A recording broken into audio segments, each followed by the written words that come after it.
Okay, what's going on, everybody? My name is Mangg. Welcome back to Hanging with Mangg. We're going to be playing some Diablo 2 Lord of Destruction today, because, I don't know, mix it up. I felt like it, whatever. I don't know. You get in moods. I got a brunch inside of me. I've got a big mug of hot chocolate in front of me, and we're going to get into things. So, as far as the channel went... This week there was not a whole bunch. I think people noticed that. I finished up the Mangg Stone stuff that I wanted to do. I think I did a Lords of the Fallen video, but I was gonna do an Assassin's Creed, but I heard there was like a 7 GB patch or something I'd have to download, so I never got around to it. So yeah, there wasn't. It was just, you know, one of those weeks. And next week will probably be similar with holidays. I got like a 3-day holiday thing, so there's not going to be anything recorded on Wednesday, Thursday, Friday. So expect another kind of slow week, but the following week, once we get into the new year and all that, we should get back into the swing of things, which is good. Not that I think anybody really is that interested in Assassin's Creed or Lords of the Fallen, but hopefully we'll get to something that interests people. I gotta do more Sherlock Holmes. I do have everything I need recorded for the board manging of Cosmic Encounter. I just gotta edit together. I might do that tonight, so people can see what that game is like. That should be good. And yeah. So that's as far as the channel goes.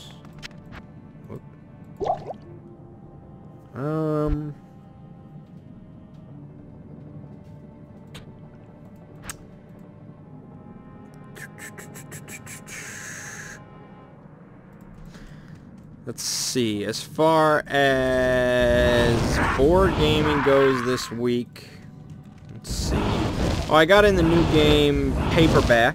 I got that in on Monday, I think. And that I'll probably try to do a board manging of at some point. It's basically, it's kind of like Dominion. It's basically Dominion meets Scrabble. It's a word building, deck building game. So instead of, you know, like in Dominion, you're buying cards that get you more cards, that let you buy more cards, and so on and so forth. Paperback, you're buying letters, so you can build your hand every turn and make bigger, better words. And so, you know, Dominion, I really like Dominion. It's a great game. You know, pure, awesome deck building. But I also like Paperback because it's more of a thinking game, I guess. Like, it's really kind of a brain burner, much like Scrabble can be. So, for people that don't like, you know, word games, it's not going to have any appeal. But if you do like word games, it's a very good entry in the genre. It's a good twist on it. It's not a game I'll play all the time because I don't like burning my brain that much, but it's good. I played that with my mom.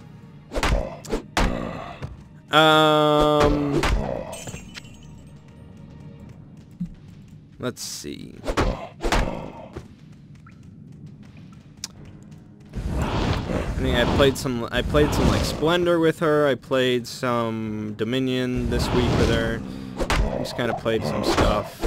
That's why it's nice to just have a big board game collection. It's just, oh yeah, whatever, we'll sit around, we'll play something.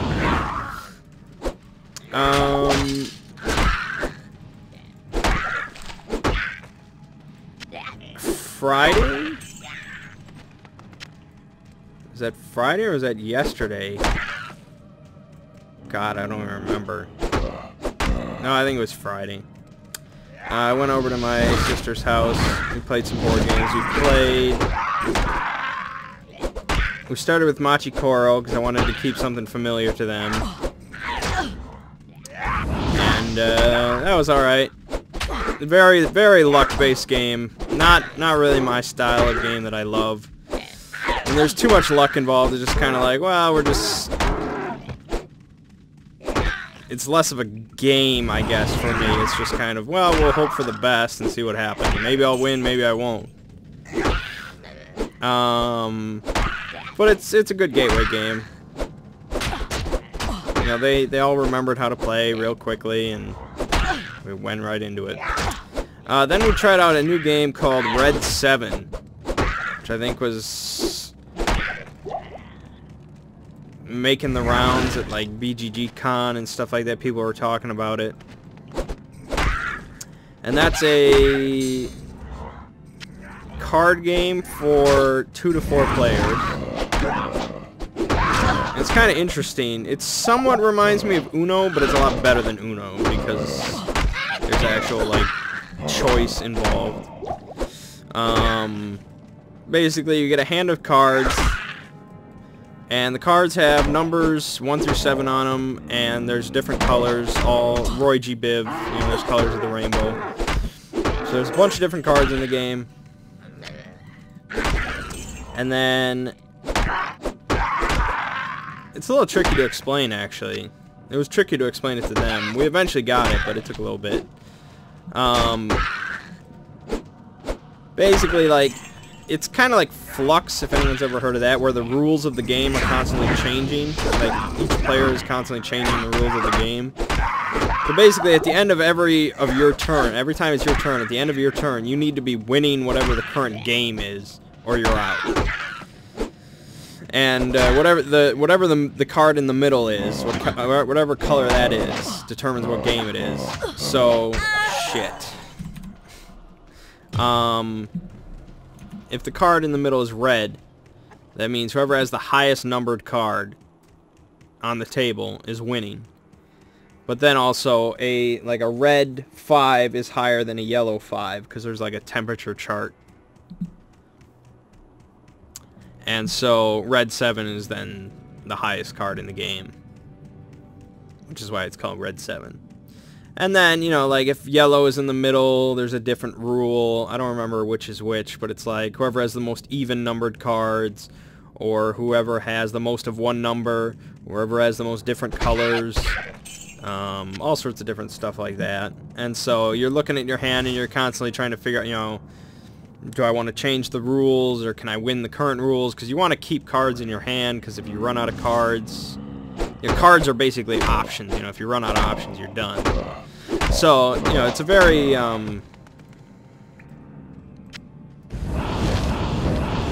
it's another kind of a thinker's game. But it's also kind of luck-based, based on what hand you get. If you get a shitty hand at the start, it's just kind of like, well, I'm out. Yeah, that can happen. So, I'm not sure if it quite surpasses Love Letter as far as a simple 2 to 4 player card game. Love Letter is pretty, you know, it's hard to beat. But I like Red 7 as a bit more of a thinker's game than Love Letter. Then we moved on to kind of the main entree, which was Chinatown, because I'm really in love with that game. That's just fantastic. And so I was like, this group here, this group can handle Chinatown. I know they can. Because it's really not that complicated of a game. If you can play Monopoly, you can play Chinatown. And you should play Chinatown instead of Monopoly. Throw Monopoly away. Well, no, but get Chinatown. So yeah, we went into that. I explained everything, and you know, it's a much more social game than a lot of games can be. You know, something like Machi Koro or whatever. It's very social. And so I guess if you're very timid, if you're very shy or something like that, you may struggle in Chinatown, because you're just not gonna be able to profit, I guess, to somebody who's very vocal. Like as soon as we got to the first trading phase in Chinatown, I was just immediately right out the gate. I was like, I'll trade you this, I'll trade you this for this. Let's trade this for this. Whereas they were all just kind of like, and I eventually didn't win the game, so it didn't really matter, I guess. But They all enjoyed it. We had a good time with it. It was fun because, you know, I've played more of the game. I've played the game before, so I know how things are supposed to work. So, you know, my brother-in-law was trying to get these ridiculous trades where he would just profit immensely, and I'm like, no, you're not going to give that to him. Don't do that. He didn't end up winning, so he blamed me. But yeah, Chinatown, great game. I think you can play that with most groups. Let's see. Yeah, that's about it on the board gaming front. Today we're going to be playing a new game that's all the rage called Spyfall. And I don't actually own this game because it's not really, I don't think it's available. Even if I wanted to spend some amount of money to get it, I don't think I could in English or anything. Maybe I could.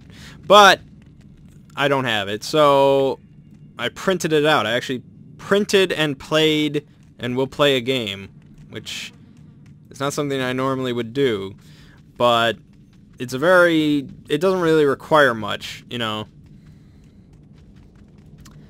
It's pretty much just words on paper.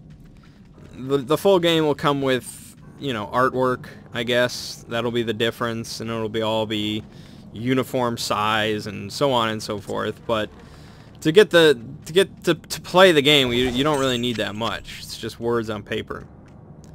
And so it's another social deduction game, I guess, but there's a twist to it, of course. Why can I not find this? I hate this.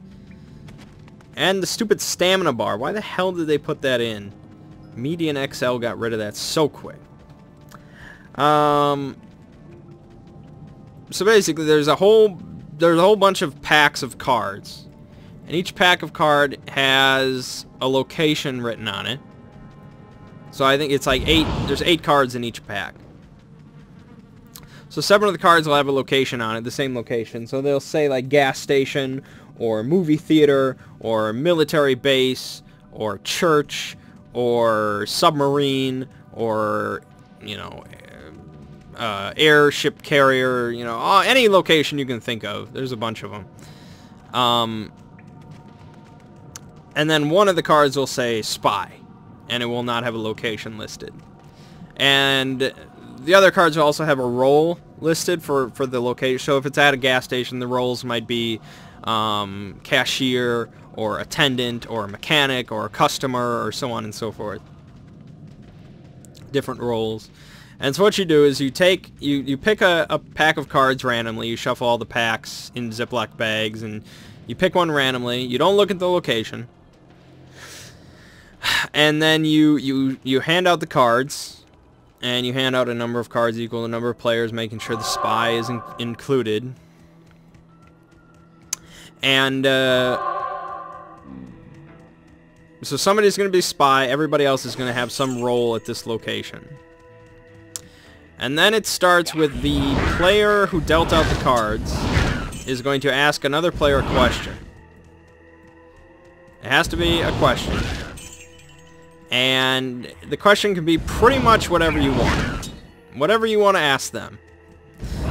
And the goal of the game for the spy is to figure out what location he's at. Because he doesn't know. His card just says spy. He doesn't know where everybody's at. So it's kind of funny. It's like, why does this spy not know where he is? But that's the game. So he's got to listen to everybody's answers and figure out where we're all at.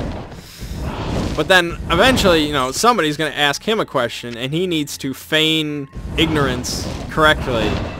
So he needs to give a non-specific answer, because he can't give a specific answer without, you know, because he doesn't know where he is. So he needs to give an answer that, you know, removes or, you know, assuages any doubt that the non-spies have about him.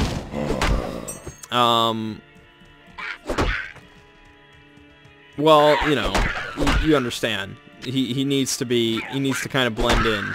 So that's tricky. So the spy is trying to figure out where he is, and the non-spies are trying to figure out who the spy is.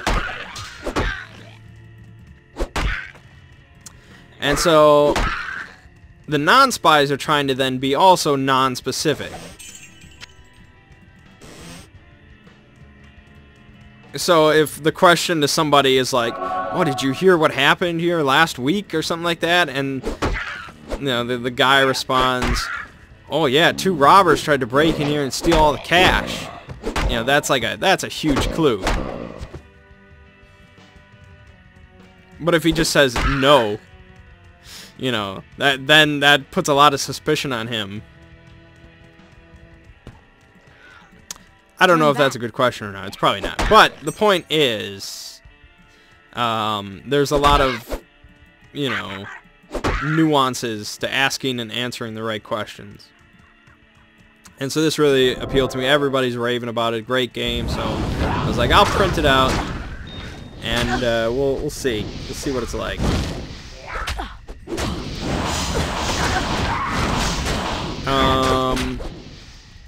Yeah, so I only printed out like half the locations, not everything, so we won't get a full experience of the game, but we should be able to understand well enough of how we like it. And so at any point, the spy can stop the game and say, "I know where we are," and if he's correct, he wins. If he's wrong, he loses. So he wants to be pretty damn sure. And at any point, any player can accuse somebody of being the spy. And then everybody puts it to the vote. And if everybody but the guy being voted on votes yes, then I think the game ends.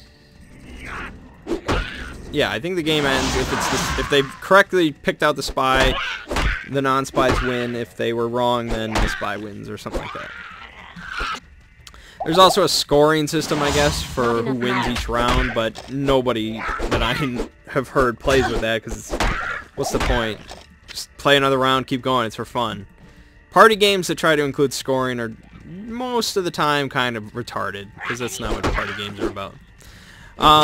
But yeah, I'm really looking forward to it. It should be a lot of fun. Next Sunday is our Cosmic Christmas.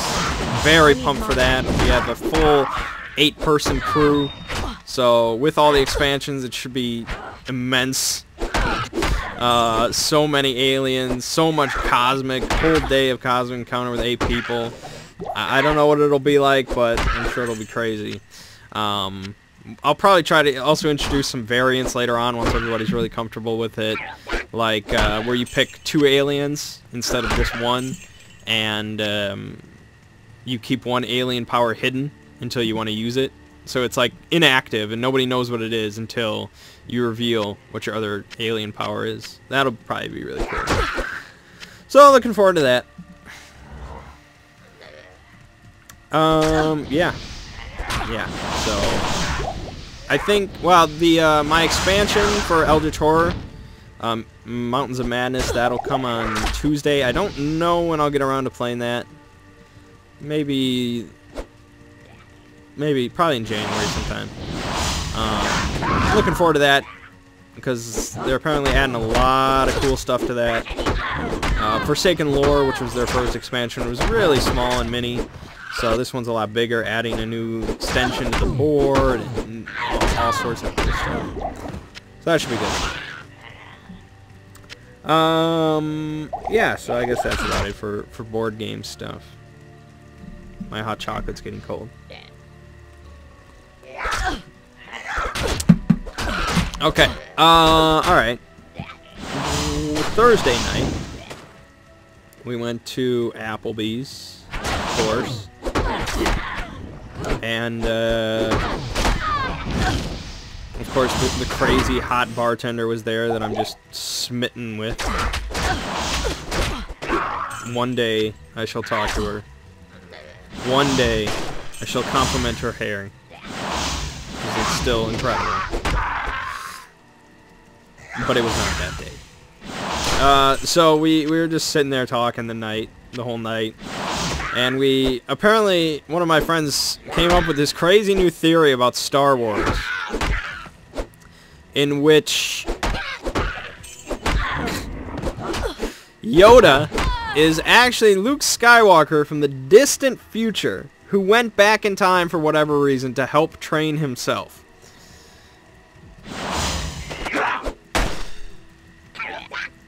And he came up with this theory by looking at one of my Star Wars posters and noticing how similar Luke Skywalker and Yoda look, at least on that poster. And I was like, that's a brilliant theory, is what that is. I am overburdened. I don't know if it's like I was like, well, why did he go back so far then before Luke was even born? What was the point of that? Like he's like, I don't know enough about, I guess if we ignore everything that's not the movies, because only the movies are canon. Like, Yoda hasn't been around that long. I'd have to rewatch the prequels to see if they ever mention how long he's been around on the council and stuff like that, but I think it's been a while. So he must have gone back pretty far. He needed to establish himself. But he didn't, really, because he could have just gone to Dagobah and waited for Luke, but I don't know. I don't think it's an accurate theory, but it was funny, because it sounded like something a stoner would say. And so then we got into talking about, like, time travel, and, well, specifically we talked about, like, time dilation in relation to light speed. And it doesn't really, like, light speed travel in Star Wars doesn't make a lot of sense. Because, first of all, they'd have to be moving much faster than light speed to get to where they're going as fast as they are. Like, they can go across, like, galaxies instantly. Like, that's not light speed. That's freaking fast is what that is. So, we're talking, like, thousands of times faster than light speed. So it's like, how did they figure that? Like, their technology levels do not seem that advanced. Like, I always thought Star Trek technology levels were much more advanced than Star Wars. But for some reason, Star Wars has much faster than light travel with no adverse side effects. Like, their ships are fine. It doesn't affect time dilation at all because everything is, they just skip across the world. So I think George Lucas probably messed up by calling it light speed or anything like that. Really, it's like a wormhole. That would be more accurate. They're bending space-time rather than moving through it. So that's what we were talking about at 1 a.m. at an Applebee's on a Thursday night. And that was interesting.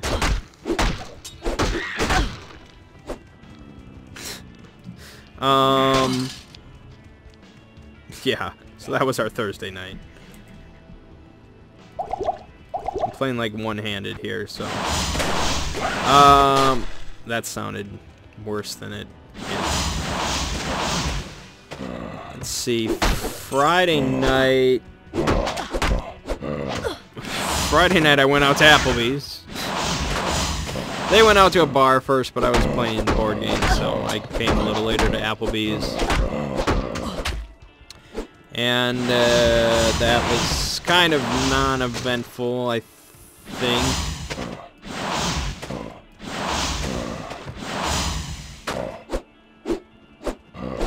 We went out with, it was our regular group plus our female cop friend. And I don't know if any of you know any female cops, but most of them, as far as I know, have some attitude. Because, you know, I guess they gotta. But yeah, this girl, she's got an attitude, that's for sure. Especially when she's drunk. And so at one point, I don't know, we got onto the topic of knives. And I really like knives. I think it's a good thing to have in your pocket in today's world. I'm never gonna carry around a gun, but I'll carry around a knife any day. So we got onto that, and one of her friends busted out a knife, and I was like, okay. And so, for some reason, I lost mine. I really have to order one. I lost mine. I don't know where it went. So all I had in my pocket was my practice butterfly knife. So I pulled that out, and she's just like, that's a butterfly knife. That's illegal. And I'm like, it's a practice butterfly knife. She's like, it doesn't matter, it's a butterfly knife, it's illegal. And I'm like, I feel like we really need to discuss the definition of a knife. Because my interpretation, I mean, I was never an English major or anything, but a knife is a sharp implement used for cutting or stabbing. This is a piece of metal. Like, it has no edge. Like, yeah, I mean, you could smack somebody in the face with it. It would probably hurt. You could break a nose with it. But there's no edge to it.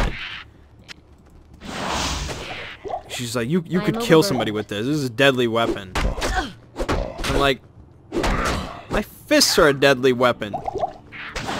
She's like, oh, don't flatter yourself. And I'm like, okay.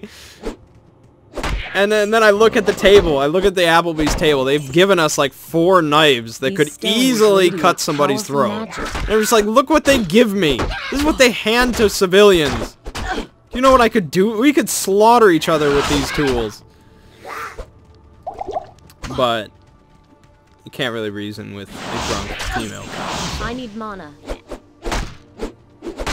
Because one of my friends has like a butterfly bottle opener. So it's like it's exactly like a butterfly knife, but it is just a bottle opener. But it's got kind of an edge to it, like it's got kind of a sharp point for some reason. This is much more dangerous. And she said, "Oh, that's a bottle opener. That's not illegal at all." I'm like, this doesn't. There's no. You're not a lawyer. I need mana. Yeah. So that was Friday night, unfortunately. Saturday we were supposed to go to sushi, but that fell apart, and I was looking forward to it. I don't really love sushi because it's just kind of like we've evolved past that, I feel. I think people that really love sushi is kind of like people that really love coffee. I can't carry they just kind of have convinced themselves of things, I guess. I don't know, maybe that's not true. But I've had sushi, I wasn't crazy about it. But I've also had tempura, and I love tempura because that's actually food. Like, that is... It's just fried. It's like as American as sushi can get. And so I was looking forward to that. I was getting a whole bunch of tempura, but that fell apart. So hopefully we'll have to go sometime. Saturday night we went out to... Well, they went back to that dirty bar that I don't care for. So I was like, tell me when you're going to a good place. So later, like 12:30, they went to a good place. And I was looking forward to it because I was going to get my free burger. And we kind of procrastinated while we were sitting there. We went up at like 1:05 to get our food. They're like... Well, they were ordering like some southwestern rolls or something like that. And I think they were getting like rolls and some... Yeah, something like that. They were ordering 2 separate items. And she was like, okay, let me put that in. And then I was like, oh, I have this chip. And I show her the half-pound burger free chip. And she looked at it like it was the most mystifying thing on the planet. Like nobody had ever alerted her that this was a thing that was going around. Because I think, literally, I'm the only person that has one of those. It feels so special. I almost don't want to use it because it's so special, but I will use it because I want my burger. But she was so mystified by it, she had to go to the owner. She's like, and the guy was like standing right there, the guy that gave it to me. Who I guess is the owner or the manager, something like that. She's just like, what is this? What is this thing? And he's just like, he just looks at her and he's like, no food after 1. And she's just like, so she turns back to all of us and she's like, oh, I can't. He said no food. And I'm like, does that go for all of us? And she's like, yep. And so I basically just cock-blocked my friends out of food because I had to get my free burger. So I'm like, if I can't have food, none of you can have food. Unfortunately, we got really hungry after that. Yes, but that was an interesting night last night because there's a girl that goes to that bar. We've seen her there before. We've encountered her. The others have conversed with her a bit. I never have myself. But this girl is like, when you think of a skank, you think of somebody like this. Like, so if I say that word, it gives you a good idea. But she's not like... She's not like a... Wow. I was going to say she's not a nasty skank, but... If you just looked at her, I guess. Like, if you just saw her walking on the street, you'd probably think she was like... Well, I guess you'd probably think she was like a bitch, but she's hot, I guess. Solid 8.5 is what I'm saying. If you need a rating. But in like my friend's first conversation with her, it was like outside of the bar at 3 a.m. and she admitted to them that she does not possess a gag reflex. Which they didn't even ask about, it just randomly came up in the conversation because she wanted to admit she didn't have a gag reflex. God damn it. So they knew, well, I guess we knew right away she was kind of a whore based on her apparel. But that kind of confirmed it. Nobody confesses that out of the blue at 3 a.m. in a bar's parking lot to strangers. So yeah, we knew she was a whore, and she works at an Applebee's, by the way, if I can say that, which is interesting. So we've seen her there plenty of times. And, yeah, so she was there, she was dressed, oh boy, it was a Christmas party, I guess. Apparently...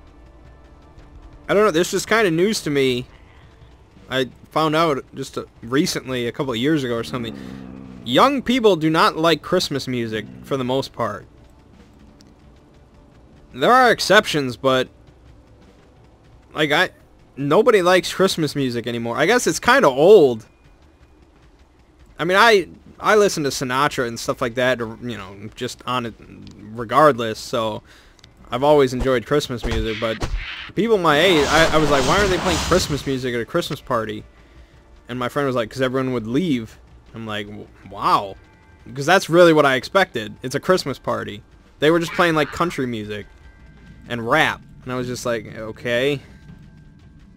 But they had decorations and they had like Bad Santa playing on a television. So I was like, okay, Christmas party. So she was dressed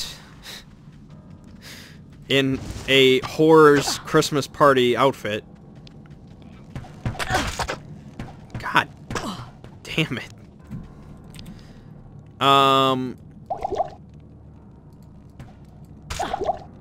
Basically, like, her breasts were on full display, I guess. You could say that.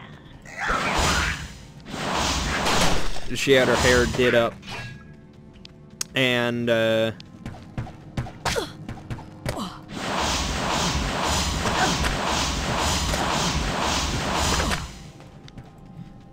she was wearing, like, a skirt.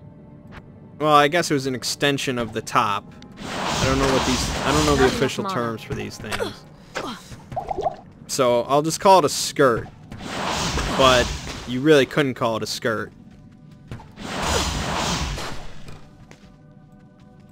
To quote my friend, when she was walking to the bathroom, he's like, I think I just saw full asshole. That's what it was like. If you need an image, like Snoop Dogg would say, all that ass hanging out, man. It was intense. Like, how do you walk out of the house like that? I don't understand. Who raised you? It's despicable. I mean, I looked. Don't get me wrong. If you're gonna dress like that, it's my responsibility. But it was fun.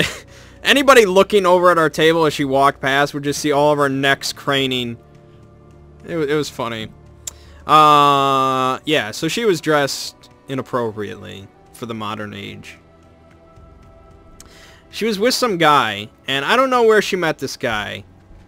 I highly doubt it was her boyfriend.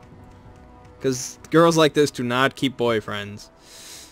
This guy just... If the word to describe her was skank, the word to describe this guy is average. Everything about this man was just average. He just seemed like there was nothing special about this guy. Just a dude. But that's not what's funny. That's not what was funny. That was just like, okay, that's weird. The funny part was this guy seemed so disinterested in this girl. Like, he literally just kind of sat there with his hands in his pockets while she made out with him. And he just was kind of like, he never smiled once. He never really did anything. He just kind of sat there with this glum look on his face. Like, he was so depressed to be making out with this hot chick at a bar. It was so hilarious to watch.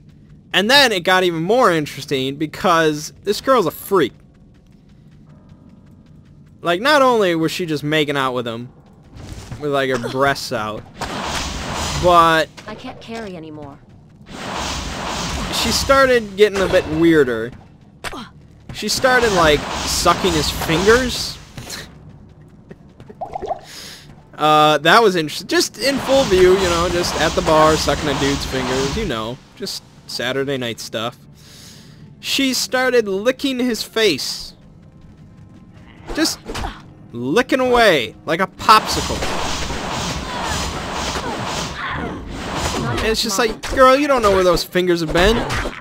You don't know where that face has been. Not enough mana. What are you doing?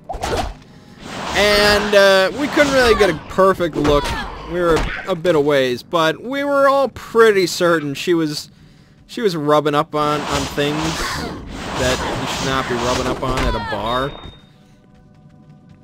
And yeah, so skank, like I said. I can't carry anymore. And so eventually they got their coats and they left together. It's just like that guy is gonna be so depressed because things are only gonna escalate from here. So yeah, just four guys kind of just documenting this girl's life. I'm dead again. Shit. I may have to use two hands. Probably what she said. Anyways, so that was fun. Then there were a couple of very drunk ladies that started dancing. And yes. One of the girls was not very attractive at all, but she just started just twerking all over the place. That was interesting. That was interesting to see.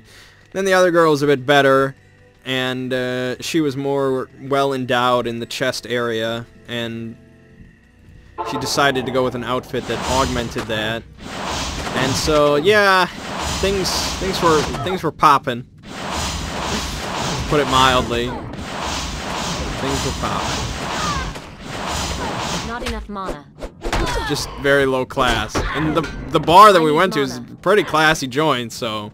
Although I guess not, because they were playing Bad Santa on the TV, so I guess not that classy. But, yeah, so... They left as well, which really bummed me out, because it was like, that was getting interesting.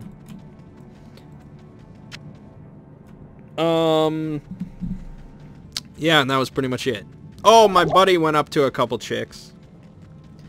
As he tends to do. He likes to just go up to random girls and just hit on them.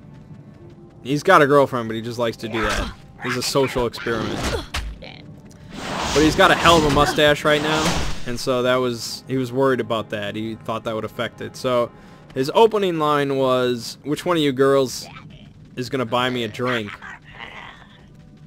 And then, assuming that went poorly, he was going to move on to, "How do you feel about free mustache rides?"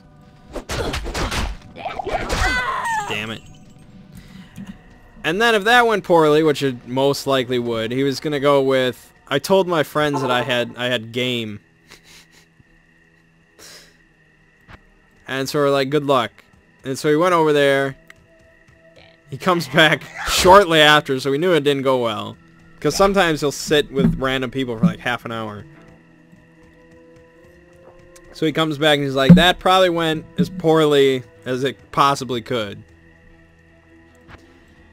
He did the, which one of you girls is going to buy me a drink? And the girl said, neither. Just immediately. So he's like, oh shit. So then he went with the free mustache rides. And they just said no. And then he's like, I told my friends I had game. Was I wrong about that? And they're just like, yeah, you were wrong. He's like, oh shit, this is terrible. I'll just leave you be. And so he came back. So yeah, mustaches are just no good. And that's why I had to get rid of mine. It's not a good idea. Vote no on the mustaches. I think the saying that they like to use for the mustaches is, not everybody that has a mustache is a rapist, but all rapists have mustaches. So yeah, it's just no good. So yeah, that was last night.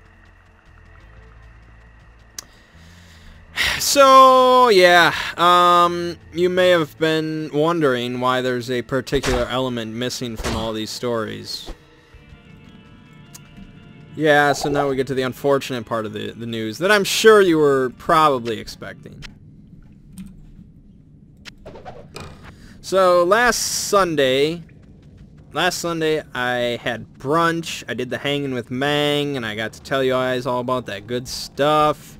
The guys came over. We did D&D, which was good. We did Chinatown, which I won at, and I was texting the girl during the game, and I still won. It was just like, I'm on top of the freaking world, man.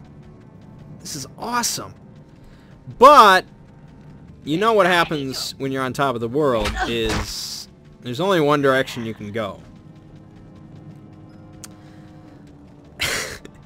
So Sunday evening, I didn't hear from her for like 5 hours. And finally she texts me and she's like, oh, I'm sorry, I was at a family thing. She's like, look, I feel like I should tell you that I smoke pot. And I already kind of knew that because she told me she smoked the hookah. I was like, you smoke anything else? And she was like, yeah. I was like, oh, okay, you don't want to talk about it. And she's like, well, I don't think it defines a person unless they let it define them. And I'm like, that's something only a pot smoker would say. So I was like, okay, fine. We'll talk about it some other time. So she's like, I smoke pot. I don't know how you feel about it, but I do it pretty moderately. And I still don't know what she meant by the word moderately in that context.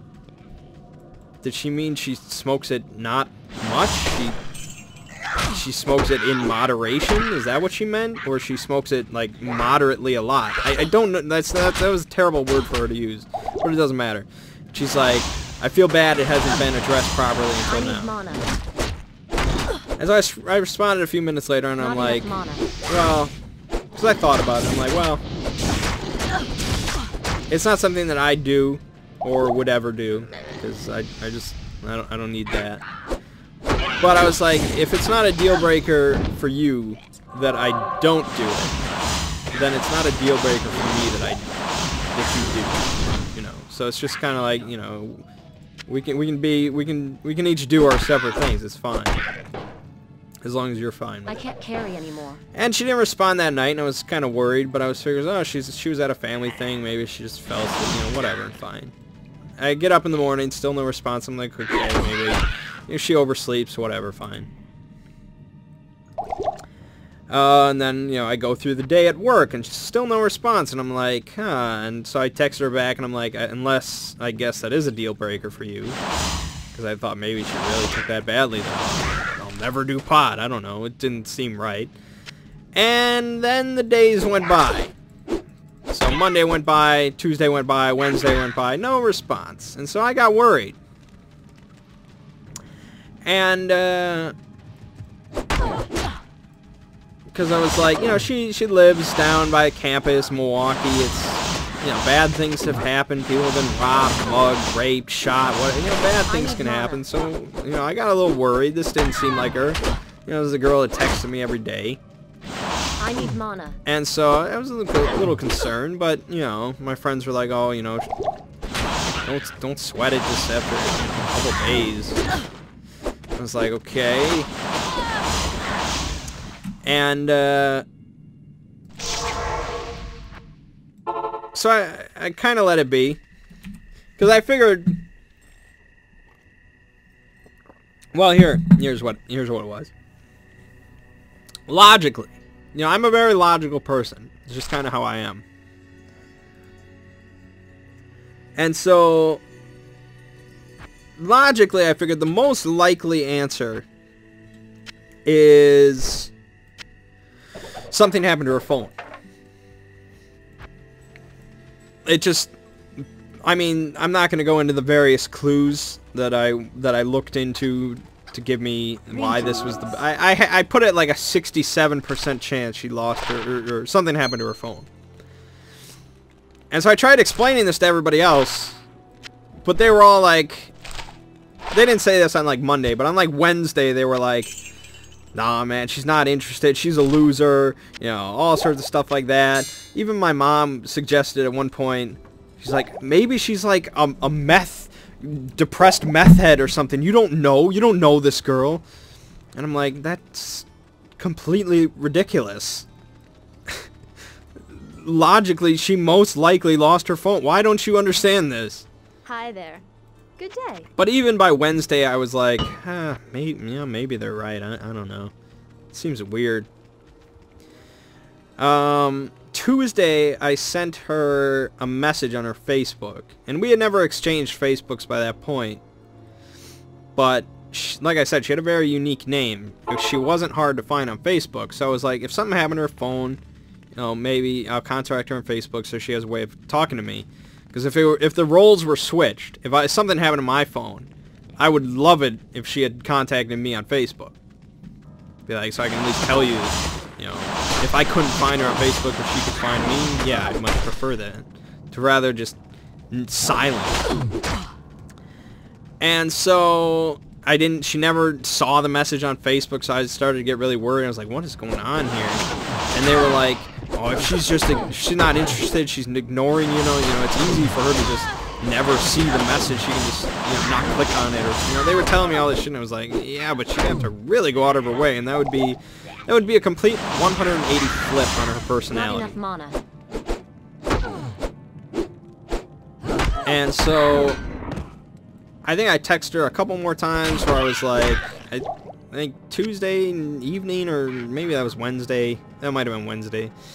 Yeah, it was. Or I was like, I texted her. I was like, hey, are you all right? You know, it's okay if you're not interested or something, but I'd like to hear from you. Didn't get any response. And then Thursday, I was kind of pissed. Thursday, I was like, is this really about me not smoking weed or something like that? Because I felt we were pretty compatible otherwise. And so finally, Thursday, during work, I get a response from her. And it was just like, hey, I'm so sorry, my phone overheated Sunday night, and I finally got a chance to fix it. And I was like, oh boy, look at that, logic actually prevails. I was right, everyone was wrong. Wonderful. I don't get much satisfaction from that, but I got some. She's not a depressed meth head. Or maybe she still is. I don't know. But I was right about the phone.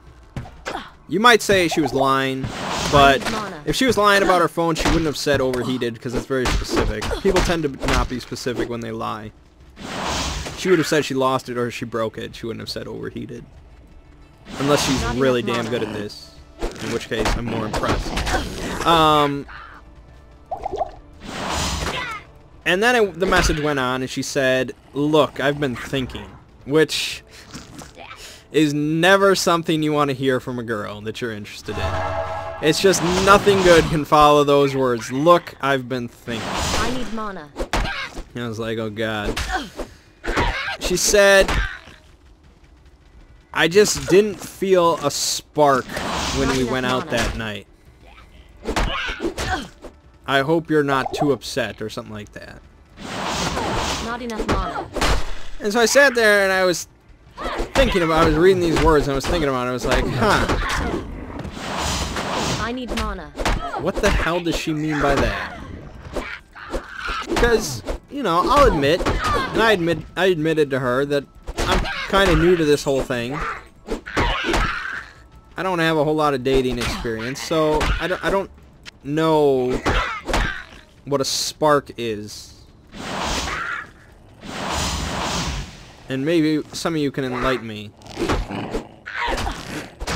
Was I supposed to feel a spark? Was that what I was supposed to be expecting? Was a spark? That's so vague. I'm not... Like I said, I'm more of a logical person. I don't understand what that's... I had an enjoyable time with a cool girl. Like, that's what I was expecting. That's what I got. And I wanted to do it again, but apparently I was supposed to feel some sort of spark. Like, I was supposed to just fall madly in love with her upon eyesight, and I was supposed to just confess my love to her? Is that what a spark is? Was I supposed to whisk her off her feet and give her, like, a Princess Bride kiss or something? Like, I don't... Is that what she was expecting?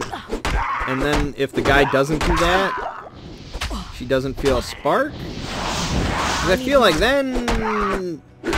At least as far as I understand it, you're going to be in for a lot of disappointment. Most guys probably will not do that on the first date, because generally you'll be slapped.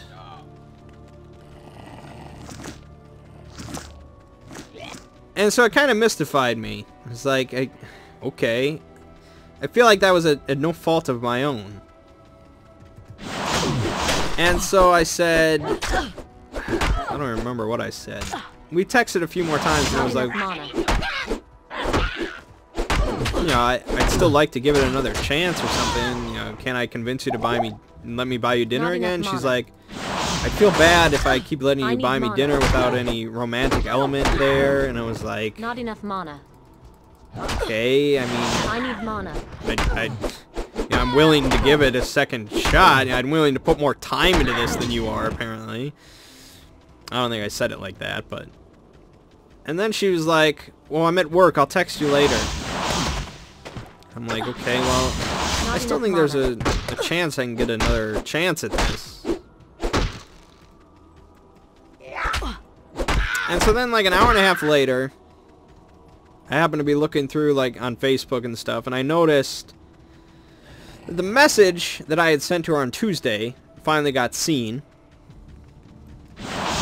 And, it said that I could no longer reply to this conversation. Not enough mana. And then it changed from her name on the conversation to Facebook user.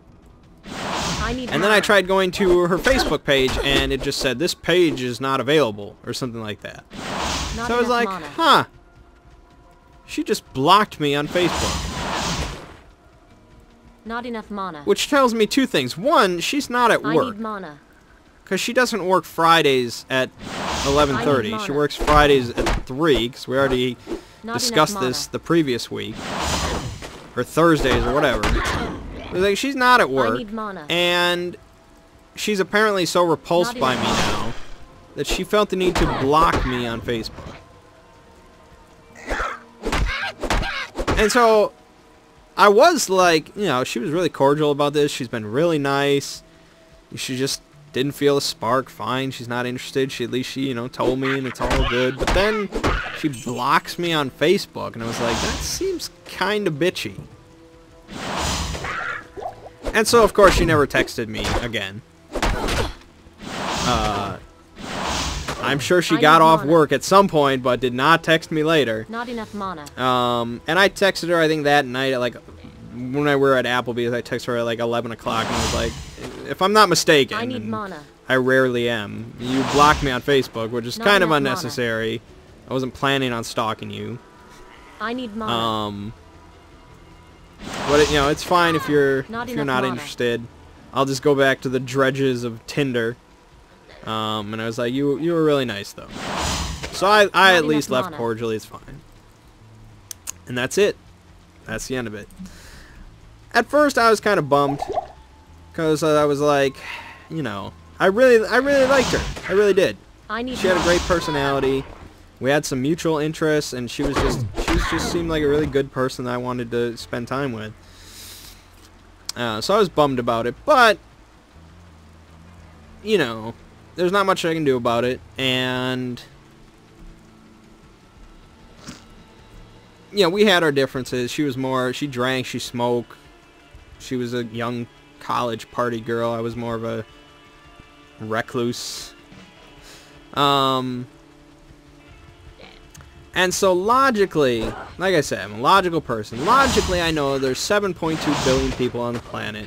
3.6 billion are women. Even if you discount people too far away from me, the too young, the too old, logically it's a statistical probability that I'll find somebody that's a compatible match. So, logically, I know all that. Fine. But, you know, logically, I also know then that human beings are, by their nature, an emotional people. And so, emotionally, it bums you out.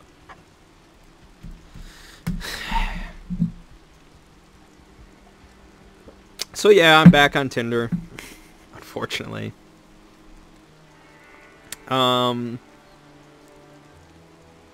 I guess I thank you guys for all the congratulations and the well wishes from the last video when I talked about all that. Yeah, at least I have you guys. I really appreciate it.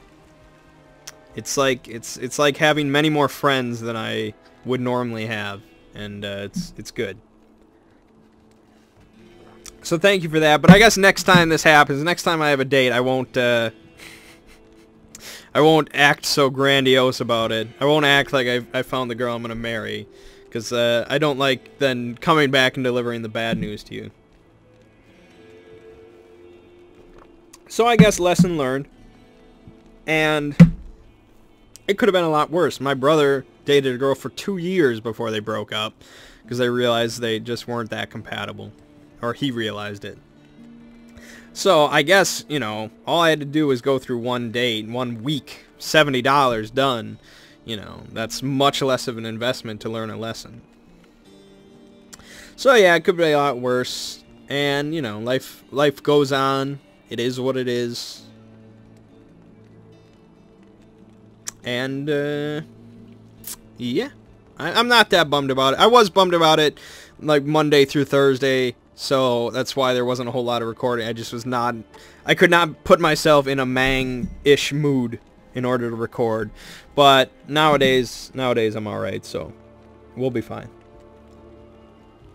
Alright, so I think that's going to wrap up this episode. Yeah, so next Hanging with Mangg, I'll talk all about Christmas and stuff like that. That should be interesting. Oh, God, no, I'm going to sit here and talk a little bit longer. Because I wanted to answer Reefly's question from like 2 weeks ago. Because last week was just crazy. So his question from 2 weeks ago was like... Well, one was, what are your game of the year? Or favorite games of the year? My game of the year for 2014, that's really tough. That's really tricky. I want to say Shadows of Mordor, actually. That would probably be the one I'd pick.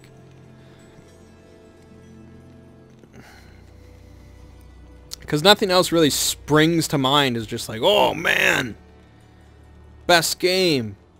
But Shadows of Mordor was really, really good. Renewed my faith in video gaming. Yeah, I don't know what else I would say.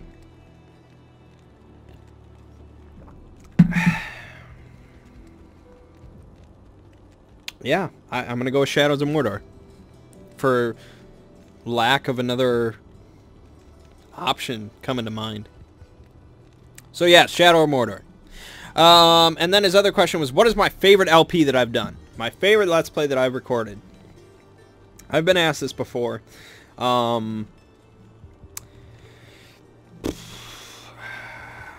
I mean, Favorite as far, I mean, Skyrim will always have a very special place in my heart, because I know a lot of my current fans found me through Skyrim, so I owe a lot to it. Even though it kind of dragged on and I got sick of it, and it's not near my favorite game or anything. Skyrim's important, but I guess that's not really answering the question. So the last time I answered this question was like a year and a half ago or 2 years ago or something like that, and I said Legend of Mana. That probably is still my answer.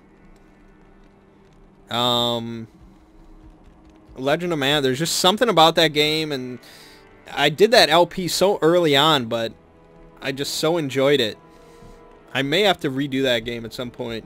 I just had so much fun playing through the game, doing all the voices and getting into the story, and it was just great LP. And I think it's on YouTube, at least like the first part or the second part, something like that, is one of my most viewed videos on YouTube. Because there aren't that many LPs of Legend of Mana. If you haven't watched my LP of Legend of Mana, it's on my old channel, Mangg. I recommend it. It's just a great game. Really, really good stuff. I don't know what else I would really say is one of my favorite LPs. A lot of them kind of blend together. There's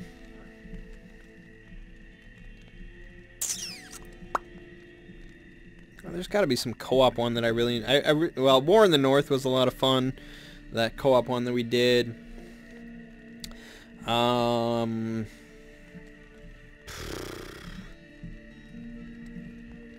think I enjoyed Link to the Past quite a bit.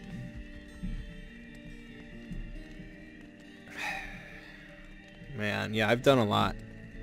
Yeah, so I'm going to go with Legend of Mana, actually. Still. It's going to be tough to top that one. My 4-year? Is it really my 4-year anniversary of Alpine? Coming up in February? Has it been that long? I started in 2011. Yeah. Yeah. 4 years of Let's Playing is coming up in February. So I'm planning on doing some kind of special. I'm thinking maybe another like montage of my best moments. I'll discuss that more in detail as the date closes in, but on Game Anyone, when I hit 1 million views, I did a kind of a 1 million milestone montage where I asked some fans to put together some of my best, funniest moments, whatever, and I put it into a big montage. And I think a number of people helped me contribute to that. And Reefly, Vestalence, Olaf, probably a few others I remember. So I might do something like that again, because I've done that was a while back now. So there's been plenty of moments since then. But yeah, that's enough talking then for today. I got to get ready for board games. So yeah, there you go. That's, I mean, on the one hand, yeah, I lost the chance at a really great, cool girl, but on the other hand, I almost got to see some boobs at a bar, so it probably about evens out for the week, I think. Alright, my name is Mangg. This has been Hanging with Mangg. Let's see you fine folks next week.